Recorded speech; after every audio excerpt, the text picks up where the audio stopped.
भारत के पड़ोसी देश नेपाल की सड़कों पर हजारों लोग एक बड़ी क्रांति के लिए निकल पड़े हैं। लेकिन इस महाक्रांति में उत्तर प्रदेश के मुख्यमंत्री योगी आदित्यनाथ की तस्वीरें लहराई जा रही हैं। सीएम योगी को लेकर नेपाल में जबरदस्त चर्चा हो रही है। कई मीडिया रिपोर्ट्स में इसका दावा तक किया जा रहा है। लेकिन सवाल है कि नेपाल में अचानक हजारों लोग सड़कों पर क्यों उतर आए हैं और इन लोगों के हाथों में सीएम योगी की तस्वीरें क्यों हैं? दरअसल नेपाल के हजारों लोग चीन समर्थक वामपंथी सरकारों से परेशान हैं। नेपाल के इन लोगों का मानना है कि उनका देश राजशाही से लोकतंत्र तो बन गया, लेकिन ये लोकतंत्र सिर्फ नाम का रह गया है। अब इन लोगों ने नेपाल में दोबारा राजशाही लाने का फैसला कर लिया है।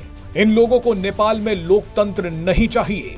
जानकारी के लिए बता दें कि नेपाल ने साल 2008 में अपनी 239 साल पुरानी राजशाही को खत्म कर दिया था और नेपाल एक लोकतांत्रिक देश बन गया।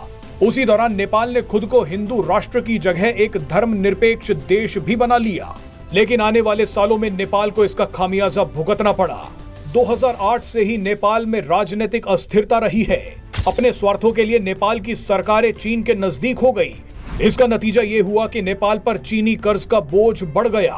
वामपंथियों के चलते नेपाल में रहने वाले थोड़े बहुत मुस्लिम कट्टरपंथियों के हौसले इतने बुलंद हो गए कि उन्होंने बहुसंख्यक हिंदुओं पर पत्थरबाजी तक कर दी। इस घटना ने नेपाल को हिला दिया था। ऐसे में नेपाल की सड़कों पर एक बार फिर लोग उतर आए हैं और राजशाही वापस लाने की बातें कर रहे हैं।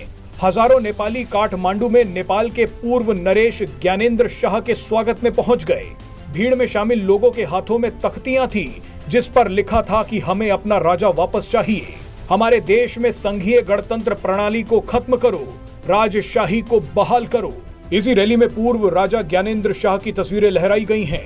नेपाल के लोग ज्ञानेंद्र शाह को एक बार फिर राजा बनाना चाहते हैं। इसी दौरान ज्ञानेंद्र शाह के साथ सीएम योगी की तस्वीरें भी लहराई गई हैं। बताया जाता है कि ज्ञानेंद्र शाह सीएम योगी की हिंदुत्ववादी छवि को पसंद करते हैं। सीएम योगी की हिंदू धर्म के प्रति निष्ठा को भी काफी पसंद करते हैं। ऐसे में ज्ञानेंद्र शाह के समर्थक सीएम योगी की तस्वीरें लेकर भी घूम रहे हैं। उत्तर प्रदेश और नेपाल सीमा के सटे होने के कारण गोरखनाथ मठ और नेपाल के मंदिरों का पुराना रिश्ता रहा है। 2015 में जब योगी आदित्यनाथ सांसद थे तब वो काठमांडू गए थे और उन्होंने गोरखनाथ पीठ के महंत के तौर पर ऐलान किया कि नेपाल को दोबारा हिंदू राष्ट्र घोषित किया जाना चाहिए।